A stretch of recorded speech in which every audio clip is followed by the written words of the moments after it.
Hey, we just saw that Rick Casey retained the international heavyweight title match. Now, there was something that happened after that was really interesting. I want you to pay particular attention to the next bit of tape that we're going to show here, because this followed immediately what you just saw with Casey getting his hands raised and getting the belt. This is what happened after it. And if you will, you saw Landell jump in and interfere, but it had no result on the outcome of the match at the particular time. And if you will, well, it did, but I mean, not in the fact there was a disqualification. If you will pay particular attention to Buddy Landell throughout this next little 3-minute bit, let's take a look at it right now. 14:08, the winner and still champ, Rick Casey.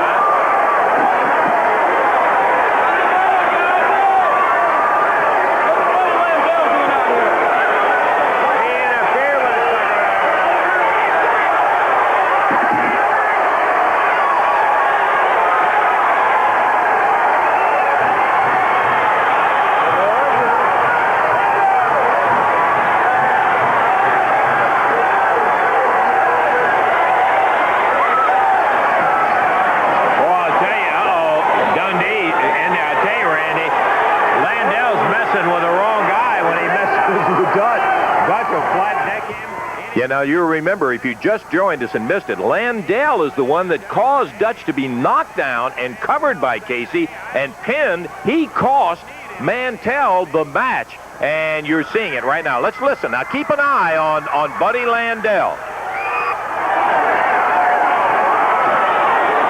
Dundee trying to be a peacemaker. Casey was the winner of the match. And now Dundee, Mantell and Landell. Dutch having some problems. He has always been kind of a loner. He's been probably as close with Dundee as anybody. But Dutch is one of these guys who just kind of says what he has on his mind, and Dundee's saying, Dutch is not buying. You get down there and put your chin out, Mantell will hit you. Landell better get up from there.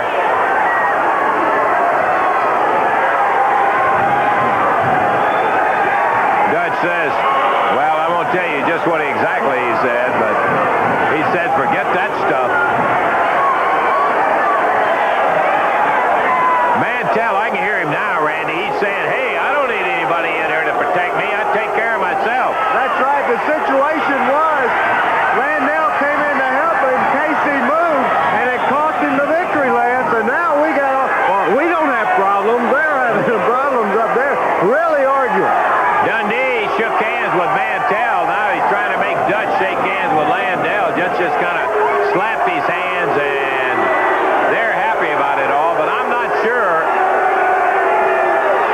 that the #1 citizen out of Oil Trough is all that happy. He's saying, hey, come on, go away, just leave me alone.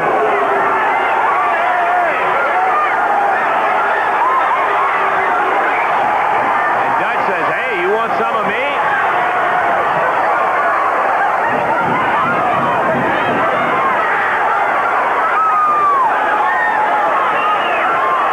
Now Dundee's getting on Landell.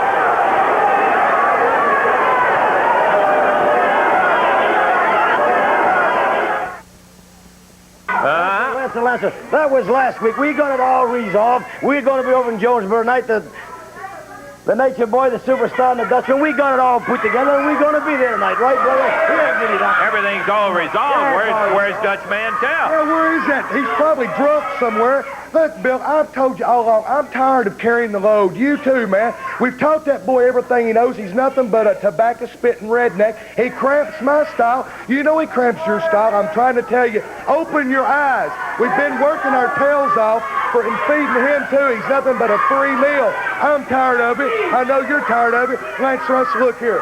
3-piece, look how we're dressed, right? Now, Dutch is going to... But he's not bad. He ain't really that bad, man. There. Hey, Dutch. Hey, baby. Come on in, Dutch. Sorry I'm late. Bill, okay. Hi, buddy. How you doing? baby? I thought you were going to call me. I did call you. 8 o'clock, I called you. I called Budrow, and we both made it here. Yeah, no, you didn't call me, Bill. I did. I sure did. Okay, hey, Budrow, we called you, baby. Budrow called you too, man. Okay, look, I'm on next, right? Yeah, Okay, you look, got a match coming up here. Look, I'm going to go and get my With stuff Billy on. I'll be Crown. right back, all right? I'm going to go and get dressed. I'll be right back. Yeah. Hey, Dutch. Come here, man. Yeah. Well, we called you, Dutchman. We love you. Budrow loves you. You love me, Budrow? Yeah, he loves you. And we're pals. You're my friend, baby. Wait a minute, buddy. Just let me say something here. Dutch, I hate to call the gentleman a liar. I believe he's talking out of both sides of his mouth. I would like, hey, come on now, buddy. I just want him to see something. Is there any way that we can take that last match and roll back about the last 30 seconds of it? No, wait a minute, Dutch. I want you to stay here just a second. This is not going to take. Can we roll it back and catch part of that Casey Mantell match, the end of it? I just want him to see exactly what kind of a friend he's talking about. Dutch, come on now. You know me a long time, and I'm not trying to give you any kind of curve or anything. I just want you to look. I want you to see something about this guy. Can we get it? Are they working on it right now? Just listen. What we want. You're just he is a troublemaker. Is it ready? Okay, no. All right. Now this, remember the little altercation you had with Landau. Don't block the screen. I want him to see the last 30 seconds or so of it. Now keep your eye on Mantell, Dutch. Just leave me alone.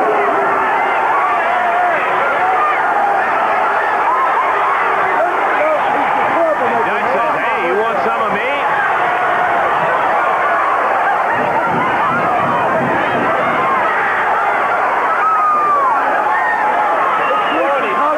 Now Dundee's getting on Landau.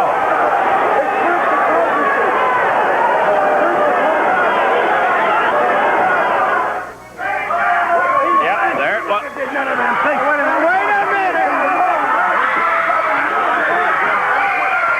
He's calling you a tobacco spit and said he's...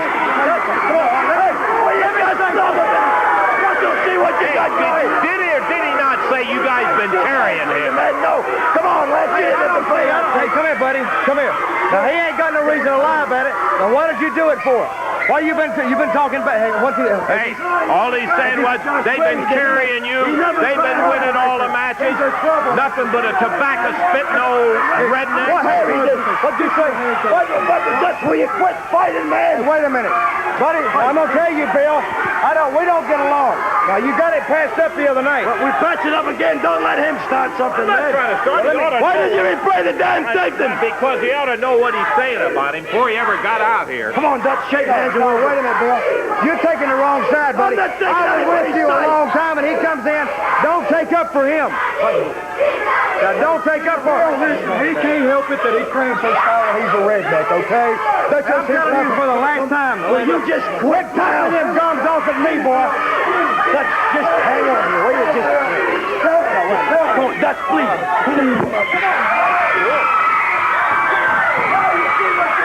I didn't know you got a fight.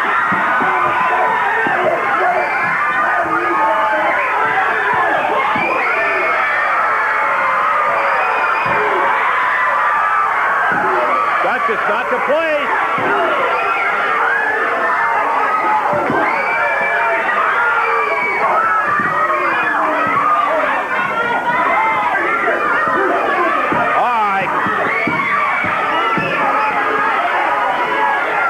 Gonna get bad. I'm telling you, we need somebody to help.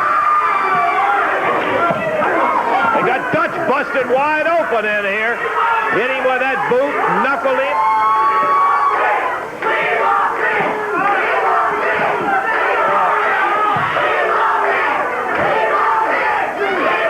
Mantell being murdered by Buddy Landau and Bill Dundee.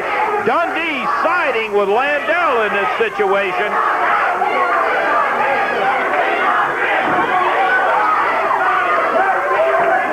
Slam Dutch's head down on the edge of our desk.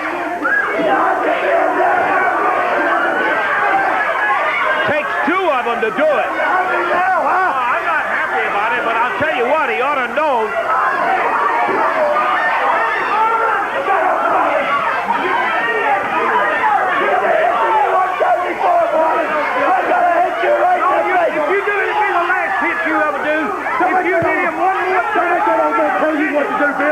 You can't tell us what to do. Don't you do it, Bill. If you do, don't touch me. Well, there you see it. All we wanted to do was to let everybody know exactly the kind of characters that you're dealing with when you're dealing with Dundee and Landell and all. And at least Mantell, while we've got no love for some of the things that Dutch has done recently, he deserved to know exactly what was being said and what was done about him in the back end. Yeah, boy, he's busted. He hit the edge of this desk here and split his head wide open. Yeah, okay, we're going to take time out here, and we'll be back in just a moment.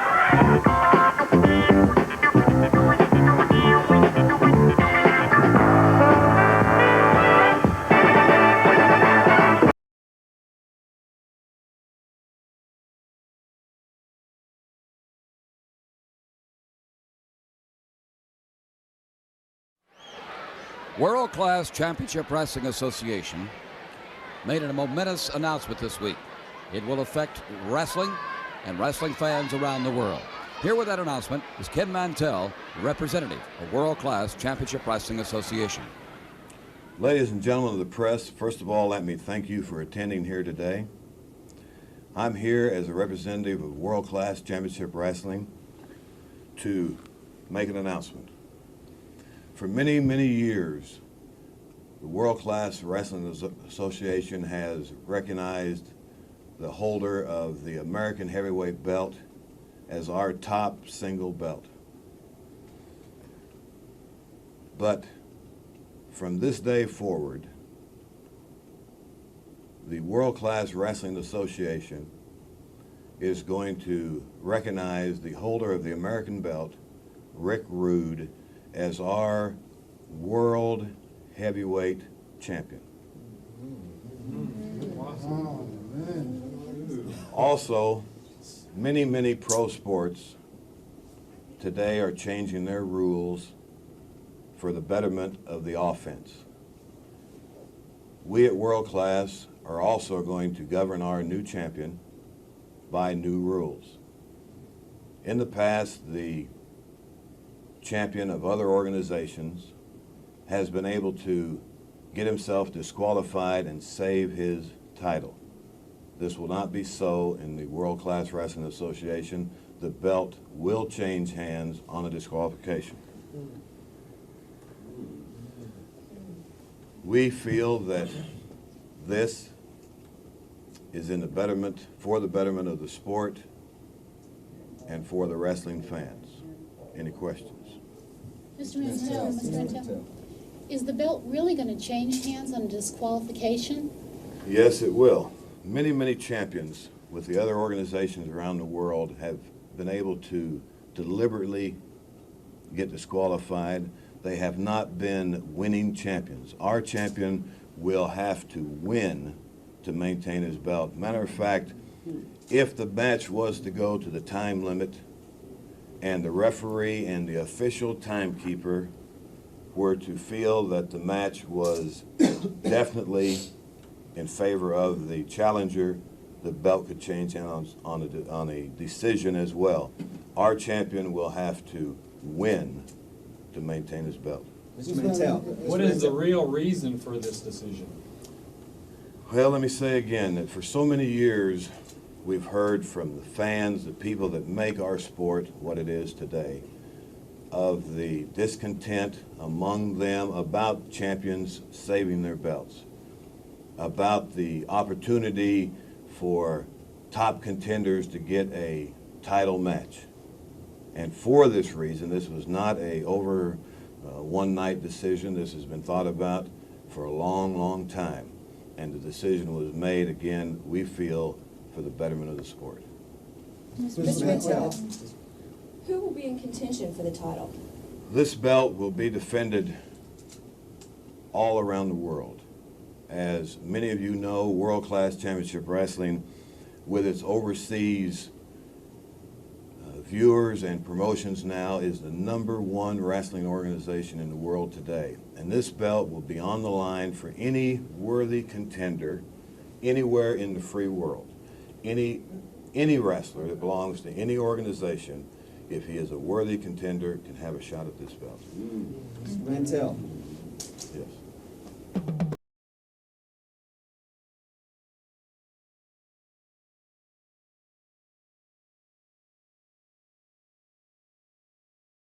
It's Sunday, March 9th, 7 o'clock, Municipal Auditorium in New Orleans, Louisiana. Supercard of the NWA, and Jimmy the Boogie Woogie Man Valiant comes to New Orleans to take on gorgeous Jimmy Garvin with Precious. And here he is, the Boogie Woogie Man, Jimmy Valiant. Hey, man, have you ever seen my old lady? No. Big Mama, baby. Are you talking about a 10? Precious, you wouldn't even get in the back seat of my ride, Jack. I want to tell you something. New Orleans, Louisiana. Your Boogie Man's coming. Me and you, Garvin, you going down, baby. In the ring, Paul Jones with T-Joe Khan. Another wild man that Paul Jones has employed along with the Barbarian, going up in this event against Patrick Tanaka and George South. And you know, we wondered why in the world would Paul Jones surround himself with all these men from different parts of the world. I think we know why. And here to talk with us at this time, none other than Jimmy the Boogie Woogie Man Valiant. Tony Sabato! I heard through the grapevine! I heard through the grapevine!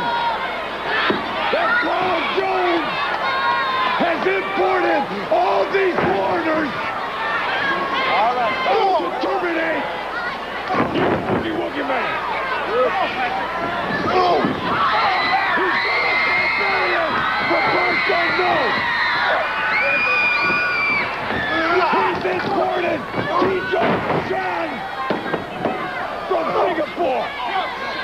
He has imported Bear Van Resco from East Germany. Paul Jones, I know the world, the universe is not big enough for you, Weasel, and me. It has to be settled in 86.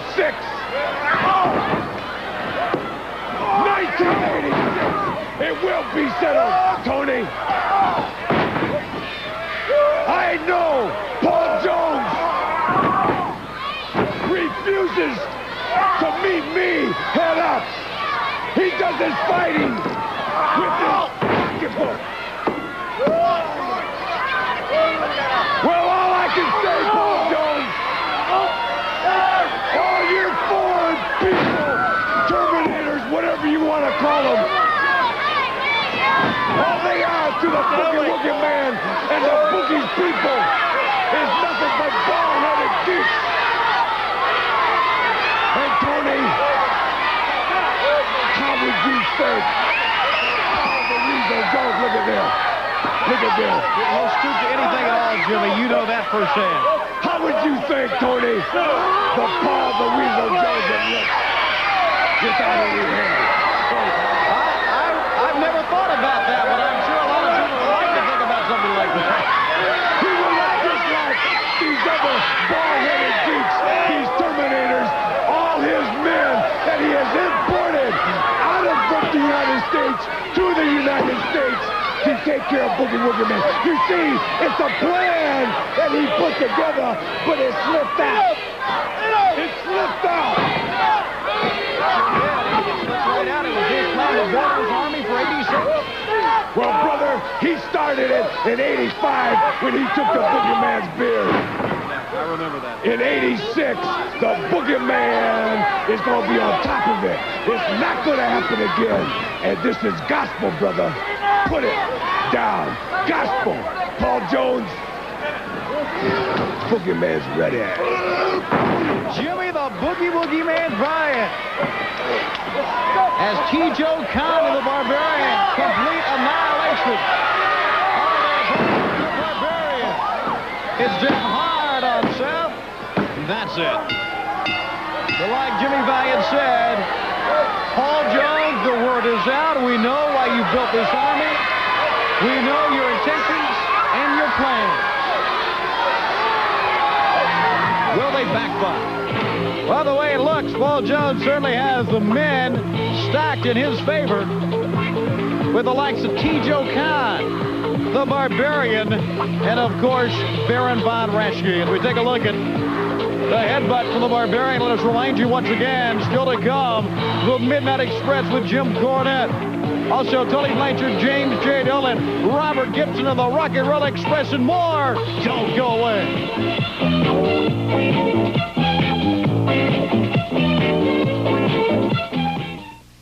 We are back at ringside. Jimmy the Boogie Woogie Man Valiant. And what, may I ask, is all this about? Tony Schiavone! They say a picture is worth 1,000 words. Well, this picture is worth 1 word. Jones! Just call Boogie Woogie Man the Undertaker. You see, Paul Jones, you started it in 1985. You took something from the Boogeyman that belonged to himself. You took the Boogeyman's beard, my person. And then remember, Tony, my street people, the Boogeyman got low. Flat on his back. But the Boogeyman came back. The Boogeyman got the revenge. I broke your elbow, your arm, your wrist, your femur. I broke it all. Operation Scars. You will never forget it. Now he's importing, the rumor is, importing the foreigners to terminate the Boogeyman in '86. Well, the Boogeyman's not low no more, baby. The Boogeyman is high. And Paul Jones, listen at this, brother. The Undertaker say, this may be your last ride. And this time, I'm gonna nail the lid shut. '86 gospel. Your ringside seat next week is right here on Worldwide Wrestling. We'll see you at that time.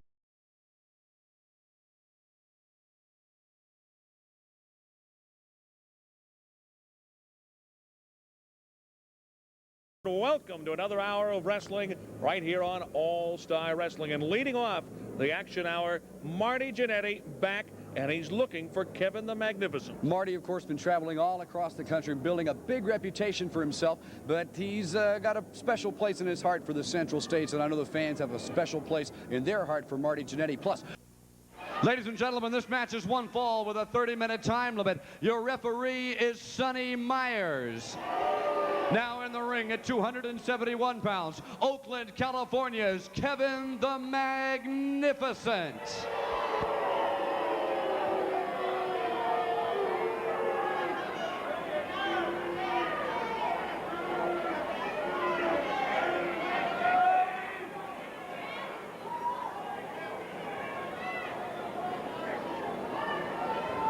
Kevin the Magnificent discussing the situation with Sonny Myers. And here comes Marty Jannetty.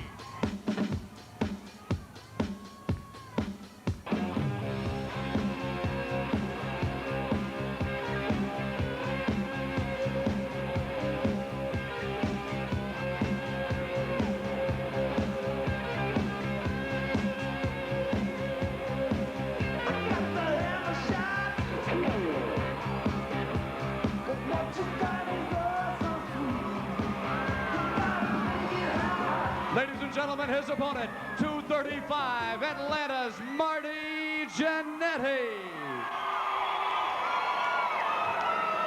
Marty Jannetty against one of the biggest, toughest, strongest men in professional wrestling. We're talking about Kevin the Magnificent. And here we go. Marty Jannetty. Boy, what a record he has amassed, not just in the Central States area, but around the country. A fan club sprouting up from Atlanta to Seattle, from Boston to San Antonio for this young man. And I can't really think of anybody who deserves the adulation of the fans more than Marty Jannetty. Look at that. There's Good the quickness speed from Marty. They don't come any faster than this guy. Yeah, you talk about Marty Jannetty. You look back just a few short years on Marty Jannetty, and you look at how far he has come. It is nothing short of amazing. I had the opportunity last summer to spend some time in Atlanta, Georgia, and whoa, Jannetty again ducks a punch, good arm drag. And I'd heard about Marty Jannetty. Some of the wrestlers that sit around the dressing room and they talk about men that they might possibly have to meet sometime in the future, and this young man's name kept cropping up and cropping up. Finally got a chance to meet him in Des Moines, Iowa at Veterans Auditorium. And everything I heard about this young man was true and even more. I mean, he's proved it week in and week out here on All-Star Wrestling. He's proved it in the biggest arenas around the country. Here is a young guy who's going to make it all the way to the top in pro wrestling. Well, there's no doubt about it, but he has quite a test this hour with Kevin the Magnificent. And for you fans at home who noticed the absence of Angel at ringside, she has been temporarily suspended by the National Wrestling Alliance because of alleged outside interference. Look at this.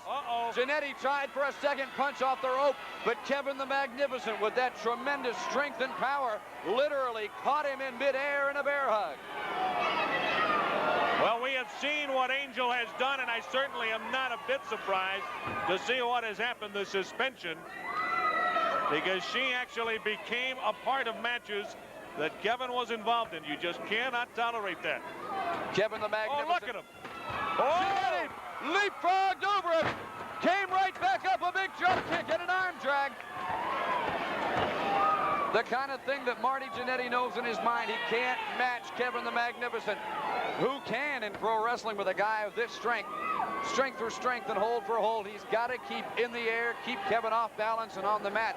As a lot of high school coaches say, when they're on the mat, they're all the same size. Exactly. And when they're on their back, that goes double. You can't try and outmuscle Kevin because he is just a superb physical specimen. Off the ring ropes. Oh, a nice move by Jannetty and an arm drag takedown. And Kevin the Magnificent, so far in his tenure in the Central States, has carved out quite a record. Now Jannetty forcing down with an arm drag. Kevin, maybe with a little bit of yank of the hair. Now into a head scissors on Marty Jannetty. Kevin bearing down with the pressure on Marty Jannetty. And those tremendous leg muscles of Kevin the Magnificent have to be giving Marty Excedrin headache number 125 right now. Now the big question is the escape. How can he do it? Trying to get those arms in there, and he did it. He escaped. But again, Kevin right on top of him with that head scissors. Referee Sonny Myers questioning Kevin the Magnificent about some of his leverage. Sonny seems to think that there was some hair involved. Still to come this hour on All-Star Wrestling. A Texas death match on television. Falls don't count, no time limit, anything goes between Sheik Abdullah the Great and Brad Batten. What a tremendous match that's going to be. That has been a long time in coming, and I think finally, we're going to come to a head. Brad Batten's going to get his against Sheik Abdullah the Great. One more time, Jannetty finds his way out, and this time he unloads some right hands on Kevin the Magnificent. That's the way to stay out of the head scissors. Sonny Myers admonishing Marty Jannetty about the possible use of a fist. The fans here at ringside are very vocal in denying that Marty's done anything wrong. You know, the match I'm waiting for, King Kong Bruiser Brody against Bulldog Bob Brown. That should be something to see, and it will be for the Central States title.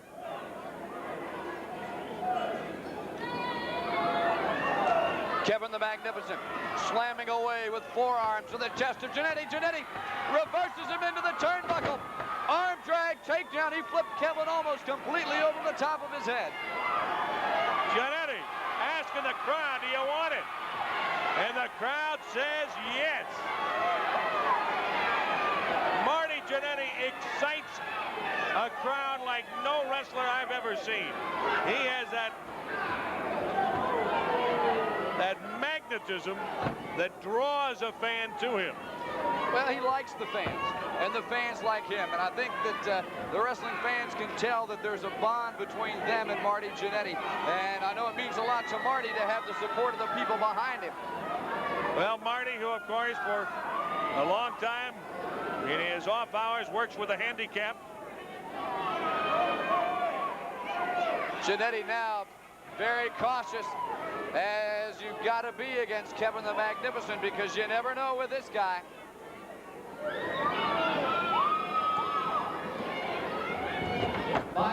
Nice leg takedown. Let's see if he can go for the pin. No, and again, Jannetty in the throes of that head scissors. And Kevin the Magnificent seems to be concentrating on the neck area of Marty Jannetty when he can get the advantage. Well, again, you know, you talk about the... Oh, now, wait a minute. Look who's here. Look who has just walked up to our position, and it is none other than the Doctor of Style himself, Slick. We'll open the microphone here at ringside. You know, brothers, I've heard about how my eminent and esteemed presence did much for the ratings on this show last week. So I thought I'd bring my elegant self back out here and do you guys a favor. Well, certainly your appearances here on All-Star Wrestling have caught the attention of wrestling fans, and your new combination of Art Cruz and Diamond Timothy Flowers have certainly proved themselves, especially last week here on All-Star Wrestling. I've got one word to say. This will sum it all up. Marvelous. Simply marvelous. And you know, I've got a lot of interest in this match because I think Kevin the Magnificent and his valet Angel have been given a gross injustice. They've been mistreated. There was no way in the world that she should have been suspended. And I think it's wrong and something ought to be done about it. Kevin the Magnificent now with the advantage on Marty Jannetty, drilling his head into that corner turn post not once, but twice. Kevin the Magnificent certainly opening up on the former Central States heavyweight champion. We're opening the microphone again. There we go right now. There's a lot of competition, a lot of top-notch guys here. But Bruiser Brody tonight is going to get the wrestling lesson of his night, of his life. You see, Bulldog Bob Brown is a great competitor, a man of vast experience. He doesn't need my help in the ring. I just handle his business affairs. But he's going to give Brody the worst beating that he ever got in his wild-eyed life. That's tonight's main event, but certainly right now, we've got a whale of a battle going on in the ring. And Marty Jannetty in trouble here. He'll probably never get up from that one. A reverse atomic drop, a questionable tactic at best, Kevin. Well, you talk about sportsmanship, and it is certainly lost on Kevin the Magnificent, and out tumbles Marty Jannetty. There you get a look at Jannetty on the arena floor. That is hardwood. That is not ring canvas. You know, you two guys never cease to amaze me. You talk about partiality. You guys do nothing but show favoritism to guys like that Bruiser Jannetty.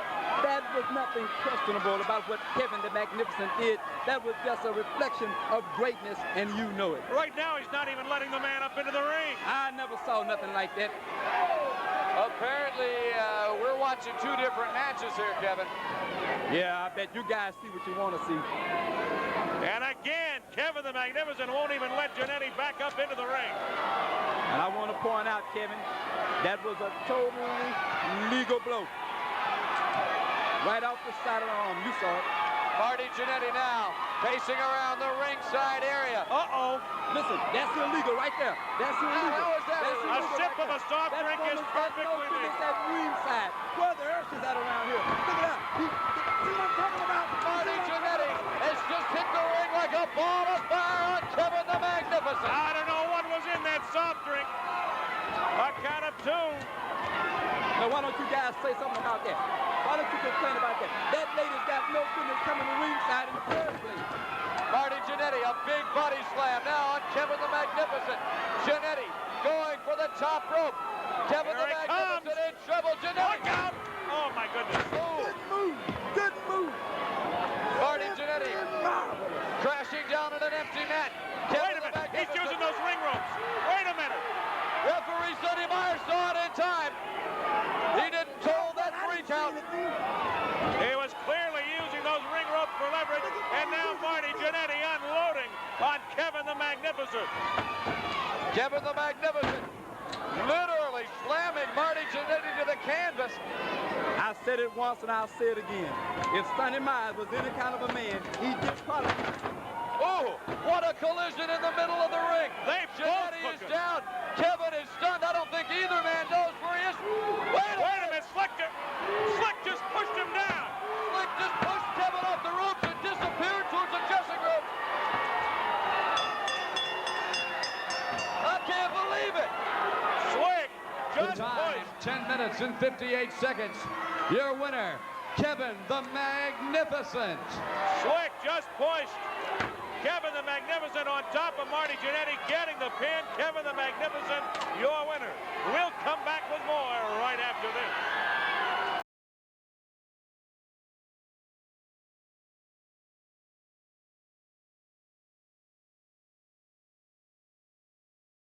We're getting in some really big guy and tough guys that are going to come in for the Thunderdome matches. One guy that they have already gotten his papers approved, and he is coming in, and he has made it known. Speaking of tough, if I asked both of us which is one of the toughest guys we ever saw, I think both of us would say the big French-Canadian Joe LeDuc. Joe LeDuc is set in the ring.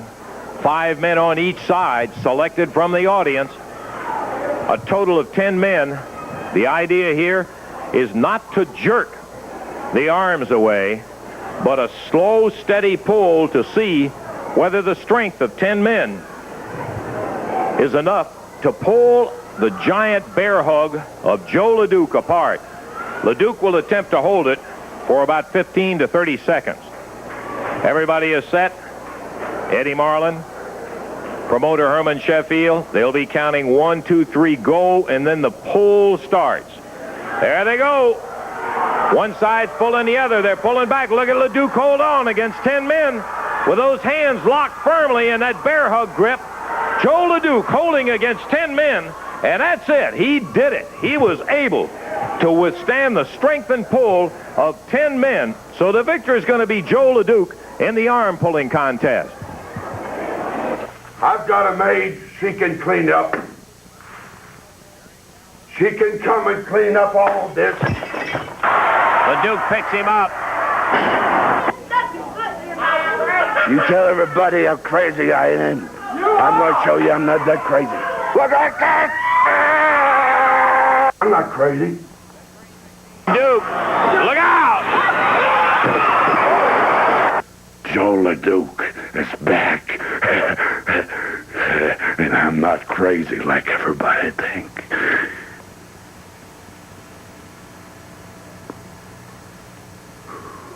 Joe LeDuc, and he'll be back in here for the Thunderdome series, and man, that's trouble for a lot of guys. He may bring that big double-edged axe in there. We'll take time out. Be back with more excitement coming up in just a moment.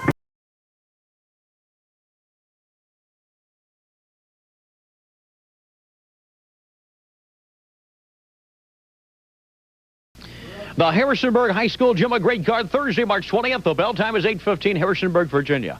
Bassett High School Gym on Friday, March 14th at 8:15 in Bassett, Virginia. The Midnight Express, Jim Cornette, the Barbarian, Paul Jones, Arn Anderson, gorgeous Jimmy Garvin and Precious, Ron Garvin, the Rock and Roll Express, and other top stars in Bassett, Virginia. The Roanoke Civic Center, Sunday, March 9th at 2 p.m. 2 p.m. in the Roanoke Civic Center. Pistol Petzwatli takes on Baron Von Reschke. Sam Houston goes up against Ivan Koloff for the U.S. heavyweight title. Magnum TA takes on Nikita Koloff. No disqualification. 2 out of 3 falls world tag team title. The Midnight Express with Jim Cornette will defend against the Rocky Roll Express. And Nature Boy Ric Flair will defend the world heavyweight title against the American Dream, Dusty Rhodes with Baby Doll and Roanoke. Let's bring in Ivan Koloff. He's going up against Sam Houston, and Nikita Koloff goes after the U.S. heavyweight title held by Magnum TA. I see, Sam Houston, you didn't sign for the Mid-Atlantic title. But that's all right, because I don't want it. All I want to do is go in there and humiliate you. Because to me, it's like humiliating all the American people out there by slapping your skinny little body all over that ring, embarrassing you, getting you to crawl on your hands and knees and come up begging for, Mr. Koloff, please don't hit me anymore. Not that it's going to do any good. Then I'm going to go out and watch my nephew Nikita take on this coward of a Magnum TA, the man that goes around bragging about being United States heavyweight champion, but yet very reluctant in signing a contract, especially on television, against Nephew Nikita. Because you know, Magnum TA, the Nephew Nikita is better than you. He's a better wrestler than you, he's tougher than you, and in Roanoke, you're going to find it out on March the 9th at 2 p.m. Let's bring in Jim Cornette. It's 2 out of 3 falls, no disqualification, defending the World Tag Team title against the Rock and Roll Express. No, normally I wouldn't be too upset 2 out of 3 falls because I know there's no team in wrestling can beat the Midnight Express twice in one night. And normally I wouldn't be upset no disqualification because, hey, that's exactly what we like. Anything's legal. Anything. But, Ricky Morton, you've got that cast on your hand because of that broken hand, courtesy of us, and the NWA is letting you use it to wrestle with. So now the whole situation has changed. A plaster cast, that's just like having a brick in your hand. So what we're going to do is come up with something to counteract that, and we will still be the champions.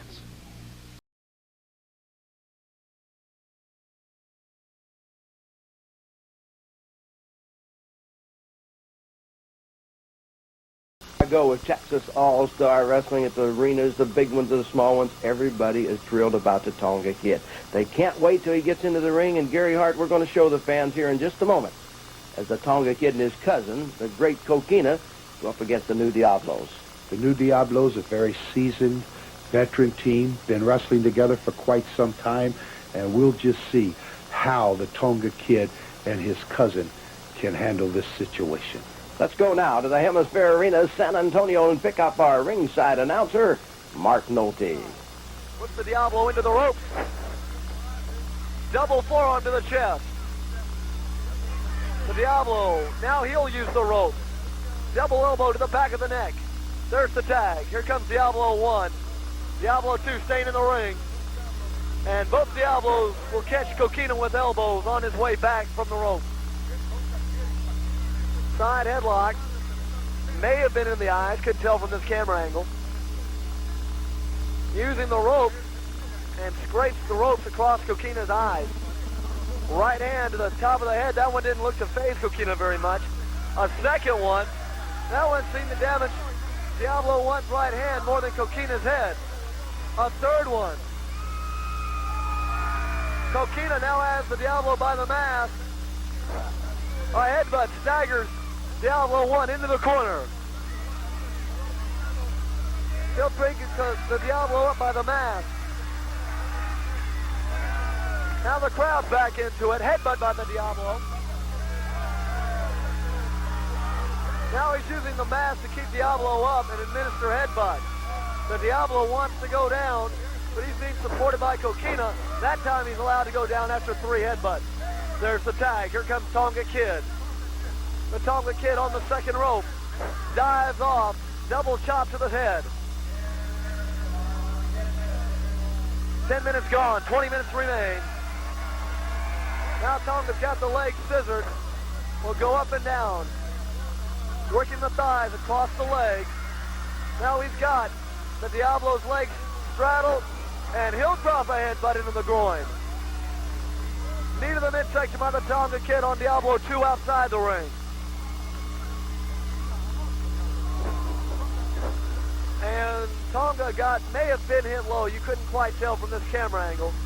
Front chancery by the Diablo, tags in Diablo 2. Full Nelson by Diablo 1. Diablo 2 mounts the second rope. Double forearm across the chest. The cover. 1, 2, and Coquina barely in for the save. Now Tonga Kid deposited between the second and third ropes out of the ring. Here comes Diablo 1 while the referee's distracted. The Diablo 1 taking advantage of the referee's back being turned. Body slams him on the concrete floor. Now Coquina coming around the ring to protect his partner. Diablo 2, the legal man, back in the ring.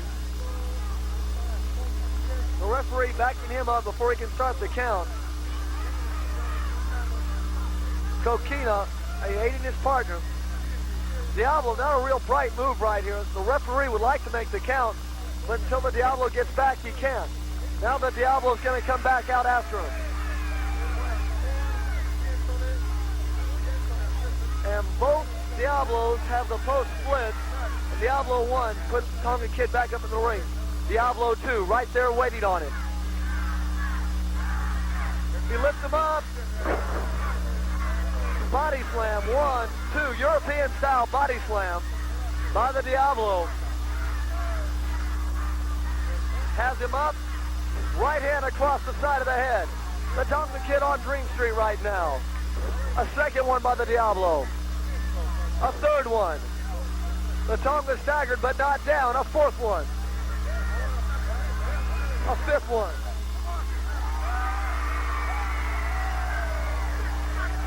And it doesn't look like they got him in. The Tonga Kid making somewhat of a return here.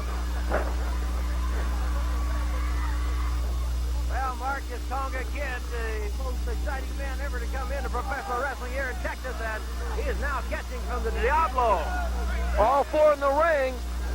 Double whip, double reverse. The Diablos collide. Here comes the Tonga Kid, and look at that double hit, but there goes one of the Diablos. What are they going to do with the other one? Whips him into the rope. Has him up. Power slam. Here comes Diablo number 1 back in. Tonga Kid on the rope. He'll use him for leverage. Diving headbutt. The cover. 1, 2, 3. That will be all. What a move as he jumped on the back of one Diablo and on to the other one with the head and then the pin. The Tonga Kid. Those are the high-flying moves that make the Tonga Kid so exciting. Well, let's be honest about it. He used his partner for a launching pad. That's absolutely, without question, wrong. He should have been disqualified for that particular move. That is your opinion. And my opinion means something because I've been in the wrestling business 26 years. You don't know nothing about wrestling. Let me have your opinion. What about all these kids that come to the arenas? I have never seen so many youngsters ever participating in wrestling matches, and they're all coming to see Big Bubba and a Tonga Kid. Reminds me of the story of the Pied Piper. Never seen anything like it in my life.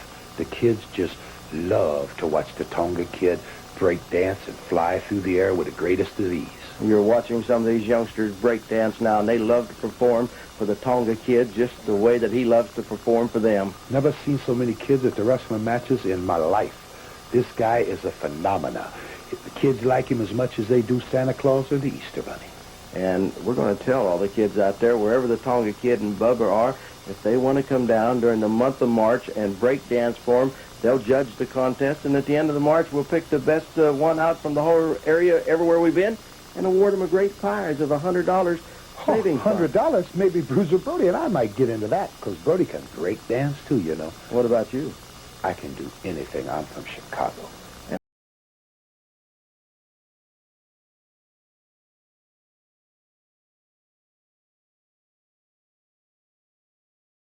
And now let's go to ring announcer Mike Wilson for our first great match.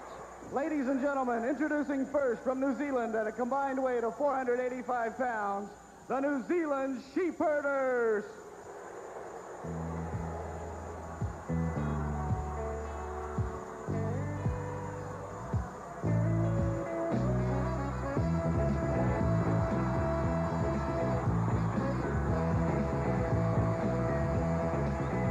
Coming to ya on a dusty road.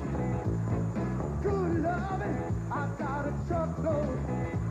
And when you get it, you got something. So don't worry, 'cause I'm coming. I'm a soul man. I'm a soul man. I'm a soul man.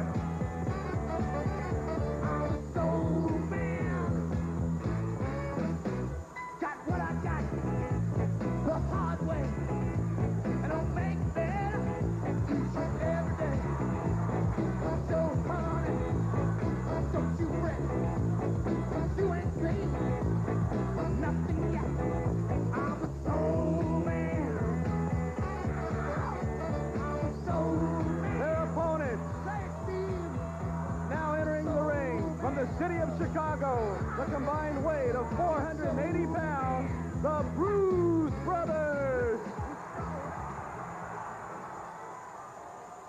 This match, 1 fall or 10-minute time limit. Well, ladies and gentlemen, we're back here. The Bruise Brothers going against the New Zealand Sheep Herders.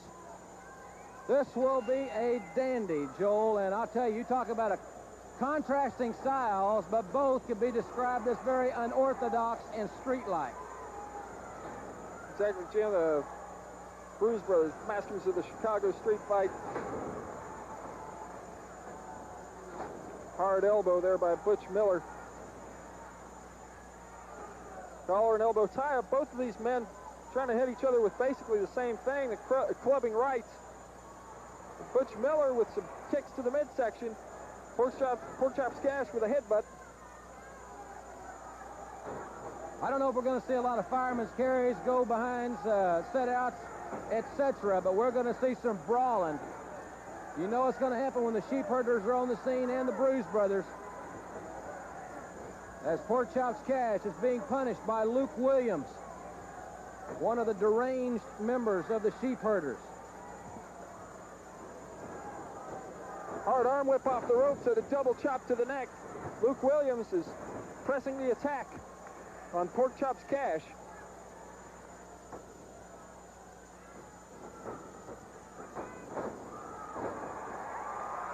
The Bruise Brothers have handled just about every opponent they've met thus far in the Mid-South with not much problem. Here goes Mad Dog Boyd. He's starting with those shoulders.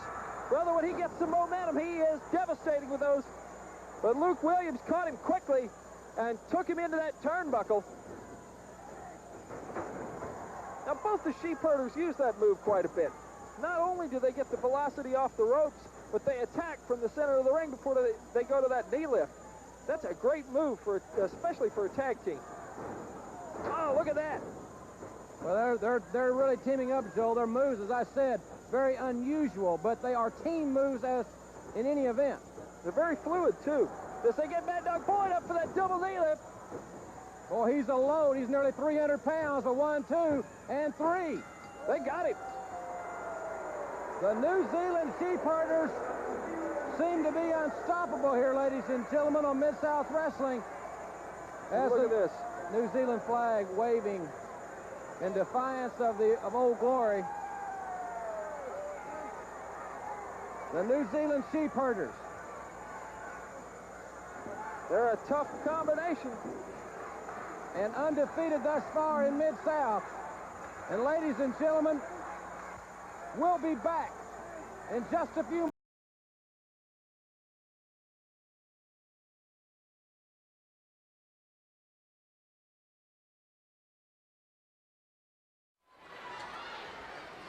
World Class Championship Wrestling welcomes you to the world-famous Sportatorium.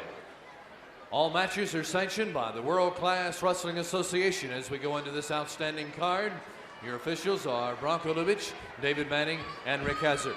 World Class, the only wrestling scene worldwide.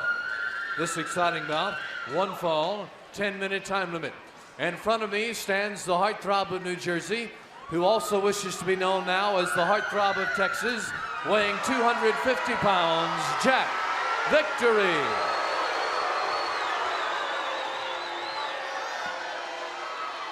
His opponent waits behind me and on my left, weighing 300 pounds. Welcome to the Sportatorium, Bruiser Brody. Your referee is Bronco Lubitsch. And welcome to World Class Championship Wrestling. To this edition, here at the world-famous Sportatorium, as Mark Lorez just told you, Bruiser Brody and Jack Victory. Jack Victory now wishing to be known as the heartthrob of Texas. I'm not sure Texas is ready for that,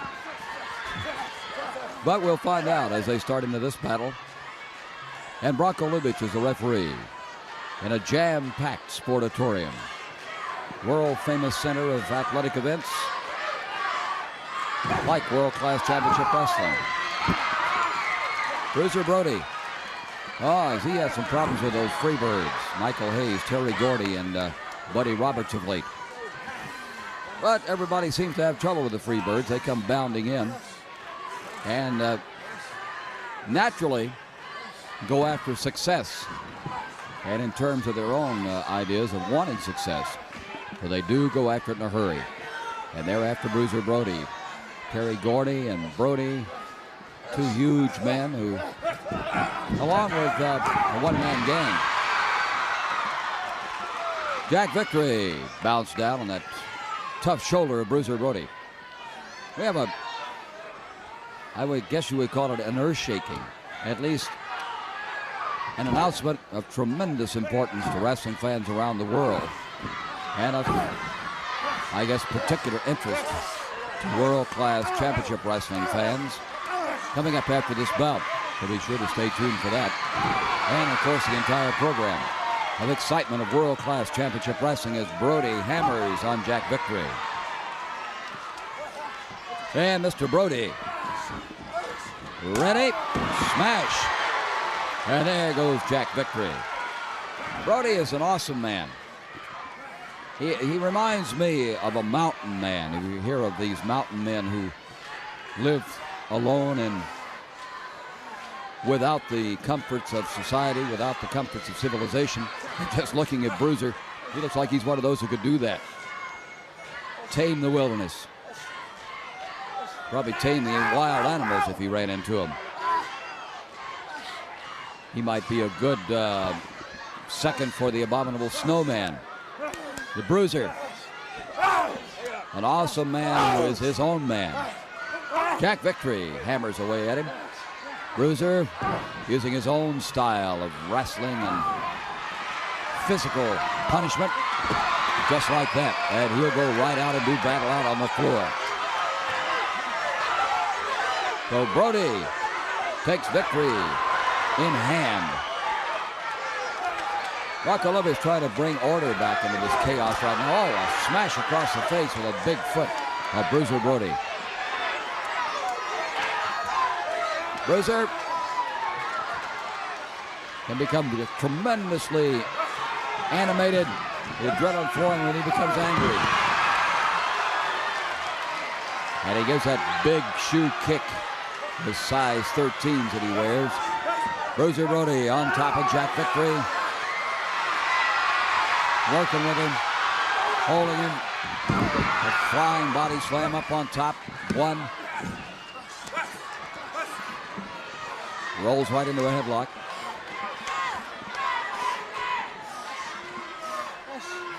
Bruiser Brody looking for a chance to get his licks in on the Freebirds. And I would imagine any one of the three are all together. Hayes, Gordy, and Roberts. A lot of activity on World Class Championship of Wrestling. This edition, the Fantastics, meeting Tatum and Grappler. John Hollywood Tatum. Rick Rude is in. Some chops now by Jack Victory, and he comes roaring back. Pounding, slashing, and Bruiser just walks in like a heavyweight champion. Just boring in, coming on forward, taking the blows, and moving in.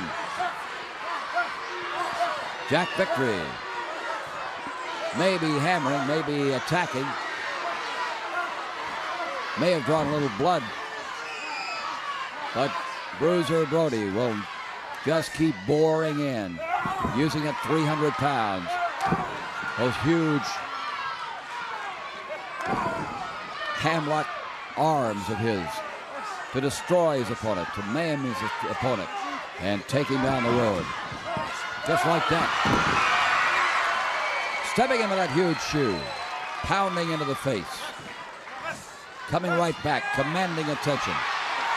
Coming up for this dangerous shot. Giving an atomic drop. See what he's going to just hold him up there, and the blood runs to Jack Victory's head. And he does.